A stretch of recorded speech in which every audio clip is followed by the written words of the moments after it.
The evening settled over the small coastal town with the kind of gentle certainty that comforts even the busiest mind.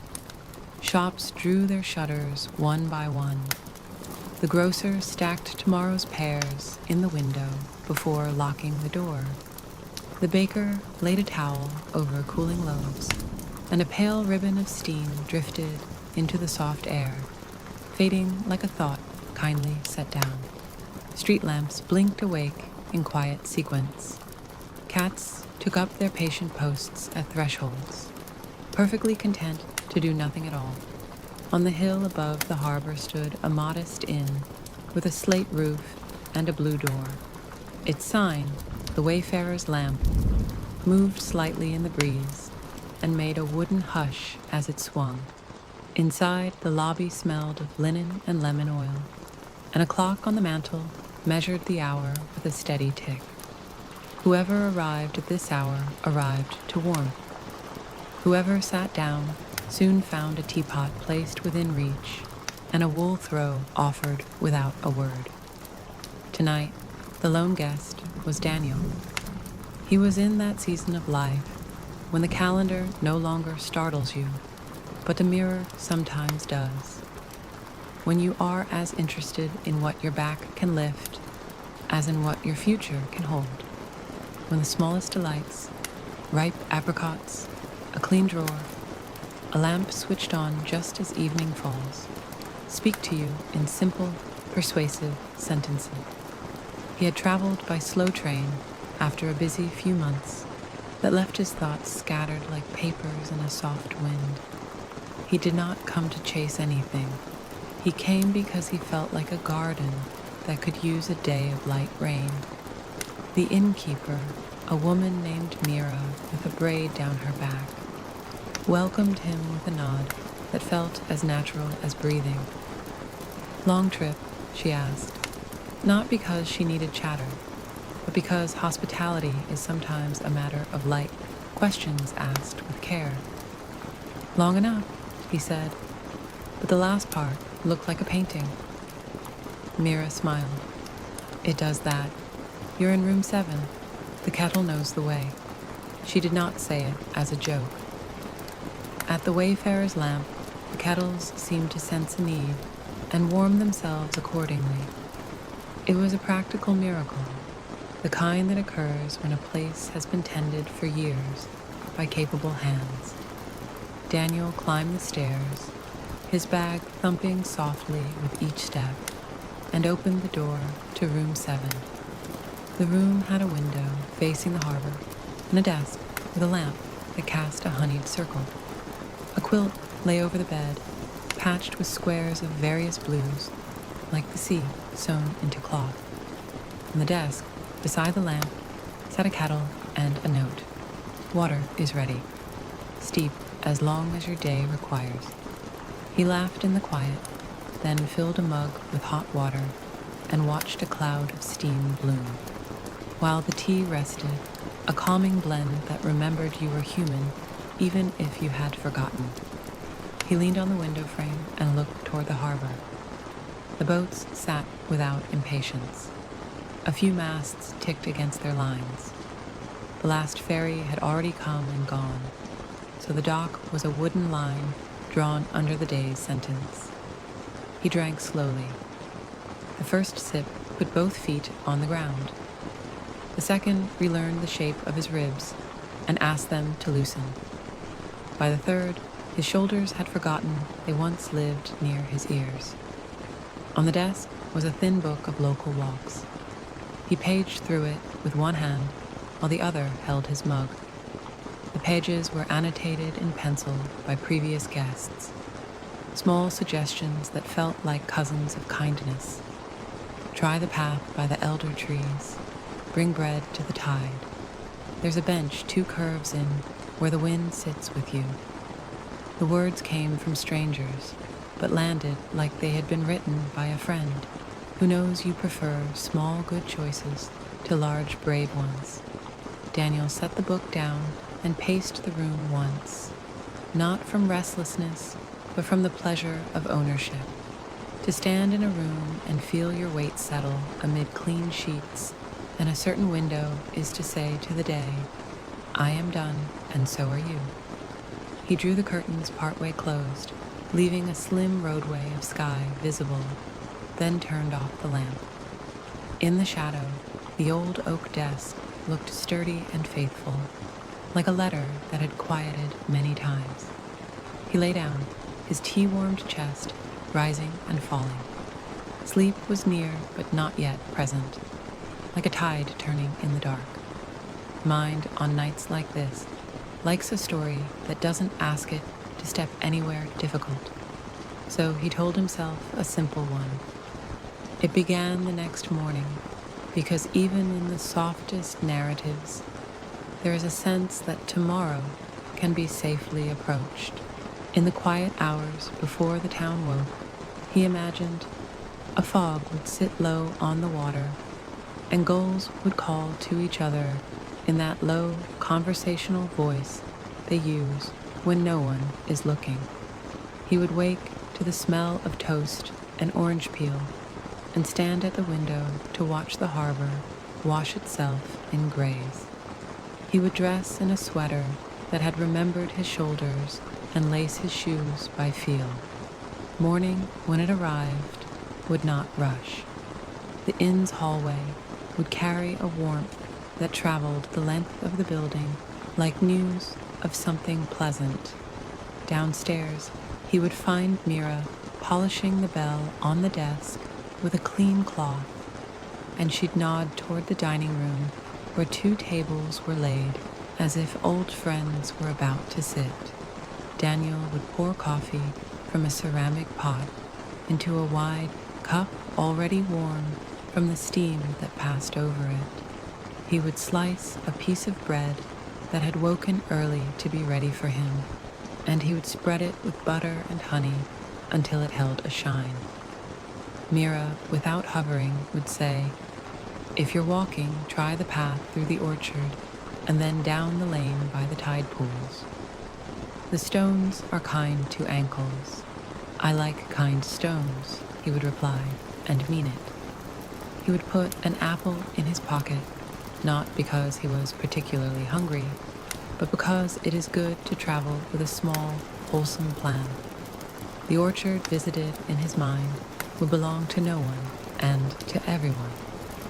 The way some places are not owned so much as kept.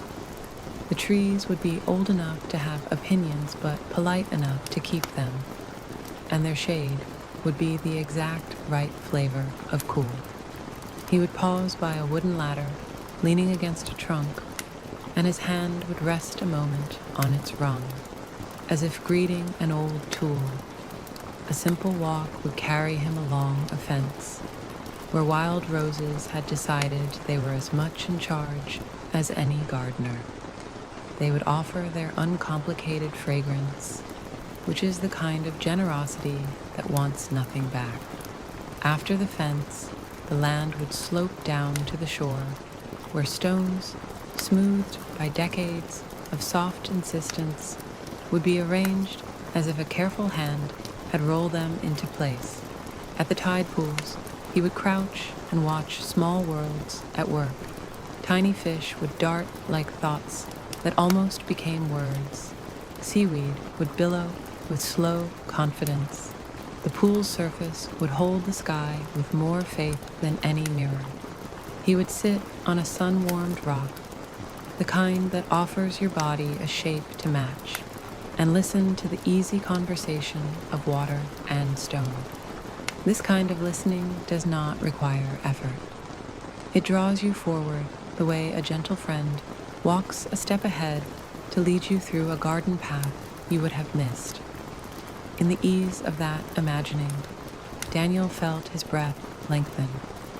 He did not fall asleep yet, but his thoughts began to move at the pace of the harbor, purposeful but unhurried. He could imagine, as if he had already lived it, the rest of that day. A bookshop on the corner, with a bell that sounded like a spoon against a teacup. Inside, shelves of books that remembered hands, spines softened by kindness, pages that smelled faintly of dust and citrus oil. He would pull out a thin volume of poems with a title like The Quietest Map, and he would sit on a low stool and read 2 or 3 poems slowly, letting each one place a pebble of clarity in his pocket. He would not seek meaning so much as companionship. The shopkeeper would be an older man named Hal, whose cardigan would have elbow patches and whose voice would be the color of good wood. "You're welcome to sit," Hal would say. "The chair is more comfortable than it looks." Daniel would sit. Time would stretch in a way that felt right, like dough given patience. He might find a small book on the history of the inn where he stayed, with sepia photographs of the place before the blue door was blue. In one picture, 3 women would stand in front with brooms, as if they had just swept the threshold, and their faces would be both tired and proud. There would be a page describing how the inn once kept a lamp burning all night for fishermen who came in late, and how the lamp was more than practical. It was the kind of signal some people carry inside them for others when days are hard. When the shop bell rang, someone else entering, Daniel would notice how the sound fit perfectly into the shop's air. He would buy the poetry book and the small history of the inn, and Hal would wrap them in brown paper tied with string, because ceremoniousness can be gentle. Outside, the day would be mid-morning and bright over the water, where the slow ferry would pass with a handful of passengers on deck. He would eat lunch at a cafe where menus were described to you instead of handed to you. The cook, a woman with a streak of flour on her sleeve, would recommend a bowl of chickpea stew with lemon and parsley. "A spoon that knows what it's doing," she would say, and she would be right. Bread would arrive with a dish of olive oil and cracked pepper, and the bread would be warm enough to smoke slightly when torn. He would eat, thinking of nothing in particular, which is often the best way to enjoy something made with care. The afternoon would gather like linen folded into drawers. He would walk back to the inn on the long way, the one that takes you past a low wall where someone has placed polished stones in a line. Each stone would be a different color: gray like early morning, brown like the trunk of a familiar tree, green like the inside of new leaves. He would place one more stone on the wall, because sometimes you add to a line you didn't start and won't finish. He would think about the ordinary comforts that accumulate, small habits that do not demand applause, yet raise the quality of a day. A made bed, a clean sink, a lamp switched off by hand, a letter answered. Back in room 7, he would set his 2 new books on the desk and open the window a little wider. The afternoon air would bring in a phrase of sea, a sentence of sun-warmed wood, a paragraph of quiet.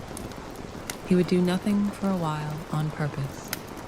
He would lie down on the quilt and watch a boat move across the cutout of the harbor the window allowed, and he would imagine the conversation between captain and crew.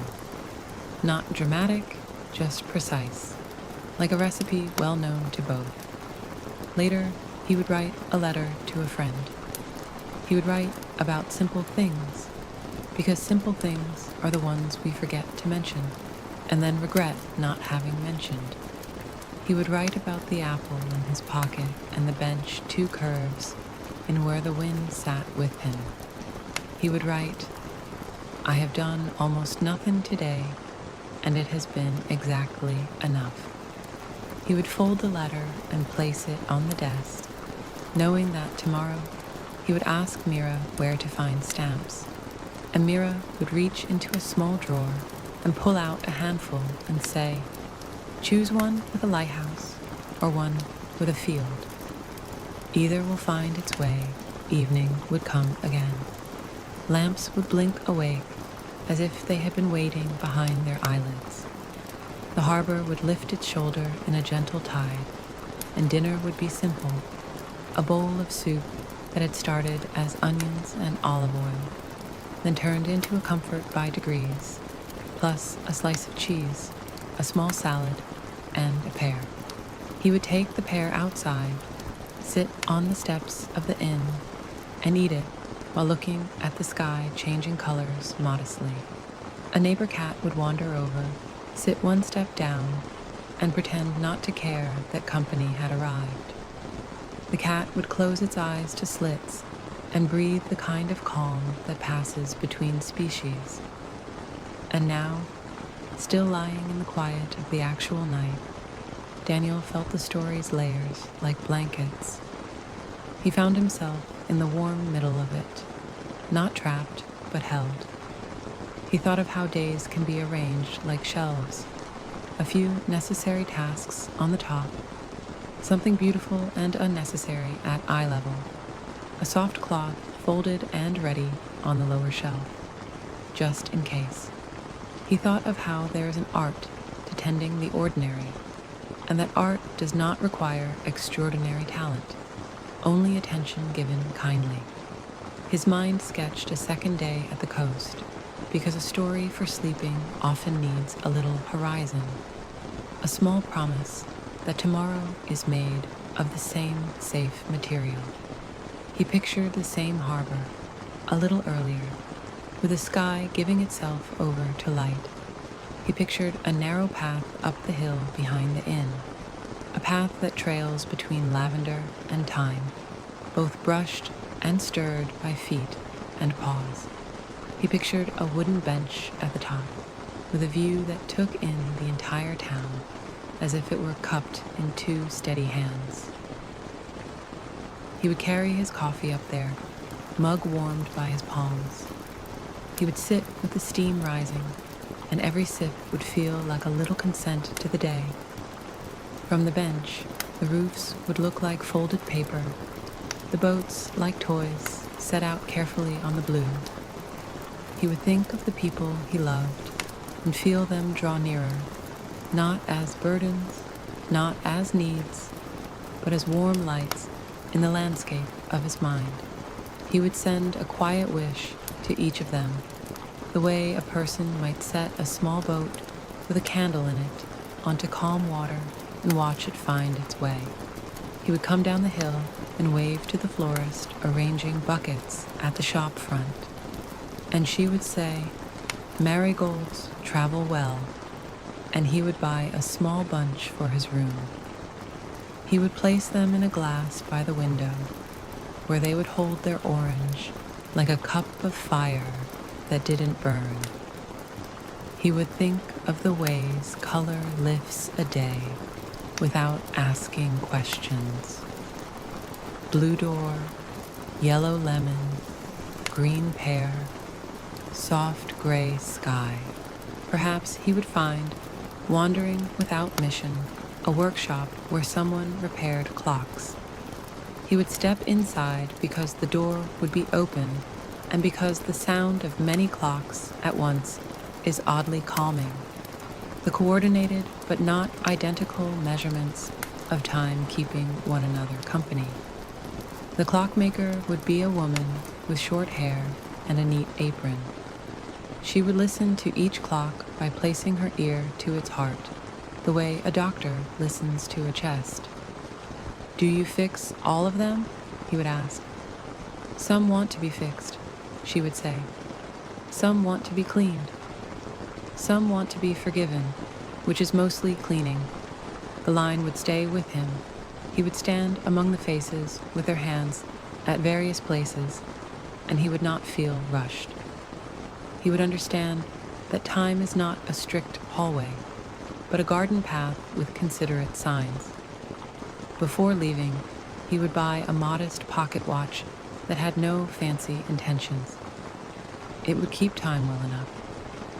When he put it in his pocket, he would feel, briefly, that he had chosen companionship over urgency. Back at the wayfarer's lamp, a light rain would begin. The roof would receive it with gratitude. Daniel would sit by the window and watch a fine lace drawn across the air. The rain would wash colors brighter, the slate roof deeper, the blue door more certain, the trees agreeing with themselves. He would open the window enough to let in the sound. Not so much that the room grew damp, just enough to borrow the rhythm. He would nap, the kind that is neither rebellion nor surrender, but an agreement made with the body to meet again in a half hour. When he woke, the rain would be done, and every leaf would hold a coin of water, the whole town a quiet treasury. He would pick up his pen and add 2 lines to the letter he wrote before. It rained, and everything remembered what it was. I remembered what I am when no one needs me. In the late afternoon, he would sit in the inn's small reading room. A few other guests would be there, each quietly participating in a common silence. A woman would look up from a crossword and shake her head at no one. A young man would be asleep with a book open on his lap to a page that would make sense again later. Daniel would read a chapter from the history of the inn.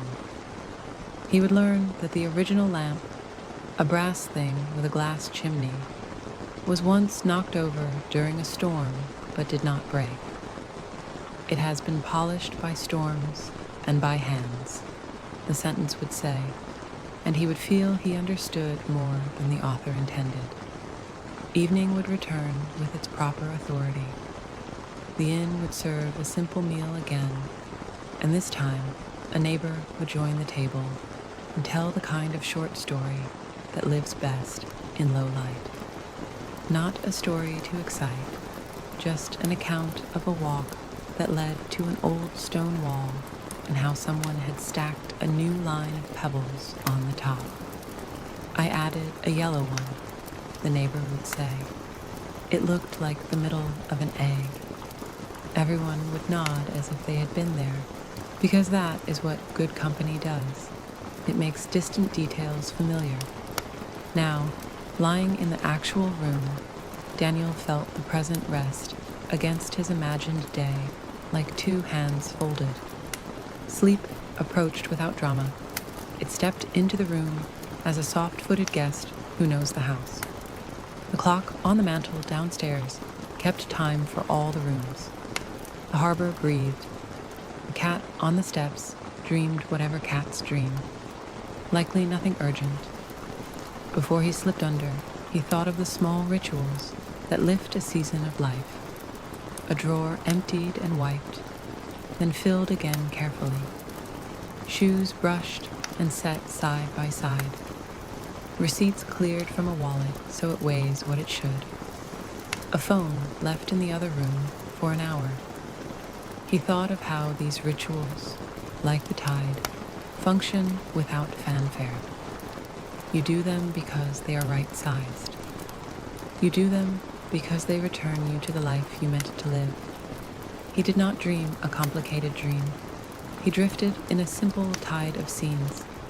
Lavender along a path, a ferry gliding between headlands with a wake like lace, a clockmaker's careful ear against a brass case, a mug held with 2 hands, marigolds in their glass, a pocket watch that ticked as if it were pleased with itself.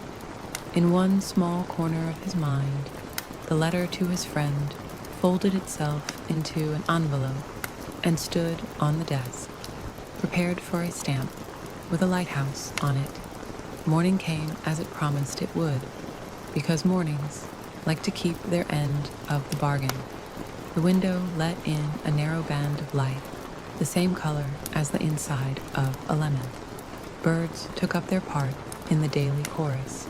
Not competitive, just responsible. Daniel woke, the way people do when sleep has done its good work. Woke with a sense that the day could be held in both hands. He stretched and listened to the building. Someone moving a chair in a neighboring room. A kettle announcing it had reached its point. Footsteps in the hall that did not hurry. The marigolds, strong even in shadow, waited by the window. He swung his legs to the floor and let his feet find the rug, which was woven with a quiet pattern that tried to be helpful and succeeded. Downstairs, the dining room offered porridge with a bowl of buttered apples. He spooned some into his bowl and found that the apples tasted like the second paragraph of a good letter. Mira poured him coffee and set down a small plate of toasted walnuts. "Did you find the bench?" she asked. "I did," he said. "It looks like the town was arranged for it." "It was," she said, and went to refill another guest's cup. He put a stamp with a lighthouse on the letter and left it on the reception counter with a small stone to keep it from wandering. He stood a moment at the blue door with his hands in his pockets, the pocket watch a friendly weight against his palm. He nodded to the day, and the day nodded back. There were still places he could visit. There was a path along the headland that promised heather and gulls. There was a small museum with a single room, no hope of getting lost inside it, only a hope of finding one thing you didn't expect. There was a bench by the ferry dock where old men leaned their stories in the afternoon sun and watched the water say the same sentence in many voices. He could do any of that. He could do none of it. Either way, the day would not be wasted.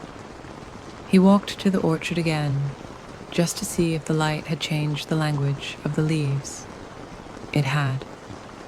He walked to the tide pools to see if the small worlds had moved their furniture. They had, slightly. He thought briefly of the months before he arrived, of the lists and calendars and calls and the soft buzz of obligations. They did not press him. They sat politely on a bench at the far end of his mind, waiting their turn. He made a quiet agreement with them. Soon, on the third day, because the story now belonged to more than one morning, he visited the clockmaker again.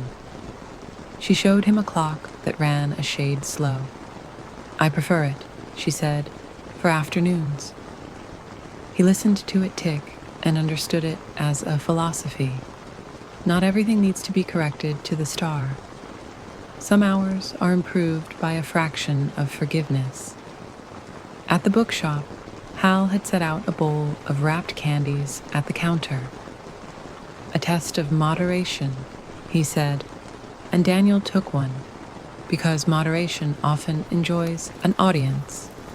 He bought a postcard with a picture of the inn from long ago. He wrote to himself, not because he wanted a souvenir, but because he liked the idea of a future version of himself, finding the card in the mail pile and being gently reminded of a time he had done almost nothing and been better for it. On the last evening, before he would take the slow train back, he stood again on the inn steps with a pear. The cat joined him and agreed with the evening about everything. Lights appeared in windows across the harbor. The ferry, finished for the day, sat like a story that had been told well and did not require additions.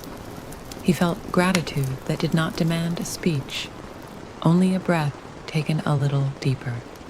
He went inside and packed his bag, not as a chore, but as an arrangement. Into the side pocket went the pocket watch wrapped in a handkerchief. Into the main compartment went the 2 books and the small bundle of marigold stems tied with string for a memory of their color. The letter to his friend had already gone, and its arrival would complete the story in another house on another afternoon. Sleep found him once more and did its exact job. In his dream, he was standing on the bench above the town, watching the light travel over roofs and water. The light moved like a page being turned. He did not rush to the end. He did not even try to. He knew, as people know after a certain amount of life, that the calmest pages are the ones turned without hurry. When morning came, the inn smelled faintly of toast again, and the blue door opened to the same street that had grown familiar under his shoes. He thanked Mira, who nodded as if to say, "Thanks are part of the exchange," and he walked down to the station where the train waited kindly. He took a seat by the window and set his bag at his feet. The station platform carried the low conversation of travelers and the polite cough of the engine. The train eased forward with the soft promise that the day would continue to offer moments to be inhabited rather than conquered. Fields rose and fell like the slow breathing of the land. Sheep stood in small, important groups. A river ran beside the tracks for a time and then decided to be elsewhere. Villages slid by, each with its own well-tended square and its clock that might run a shade slow for afternoons. Daniel watched and did not anticipate too far ahead. He simply allowed the scenes to arrive and pass, the way one accepts the next sip of tea. As the train carried him home, he thought of the lamp at the wayfarer's lamp, and of all the nights it had kept a small circle of safety while the world did whatever it chose to do. He thought of the marigolds, and the bench, and the tide pools, and the pocket watch. He thought of how, in the middle of a life, you can choose gentler ways to keep time. He reached into his pocket and felt the watch there, steady. He did not look at it. He knew what it would say, not the hour exactly, but the pace. He closed his eyes and rested his head against the window. The motion of the train worked like a lullaby for the daytime mind. He took a breath, and then another, and each breath, like a tide, arrived and returned without complication. When the train slid into the city, its wheels sighed as if they had been out to pasture and were now back in the stable. Daniel rose, picked up his bag, and moved with a small stream of passengers toward the platform. The station smelled of coffee and newsprint and rain on stone.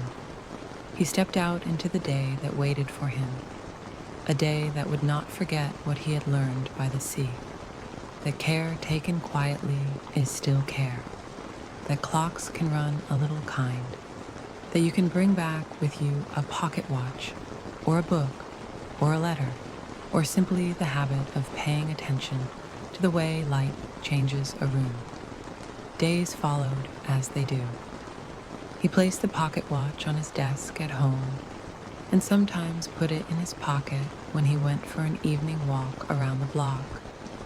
He wrote to his friend again and received a reply with a stamp that showed a field. They agreed that they were not solving the world, and they also agreed that most worlds that need solving are close by.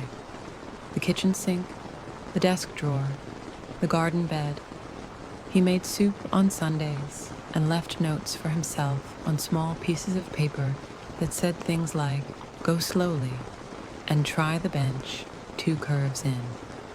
And on nights when the day had been more talkative than he preferred, he lay down and let the harbor return in his mind, bringing with it the wooden hush of the inn sign, the kettle that knew its job, the bench overlooking roofs like folded paper, the gentle sound of water telling the same comfortable sentence over and over.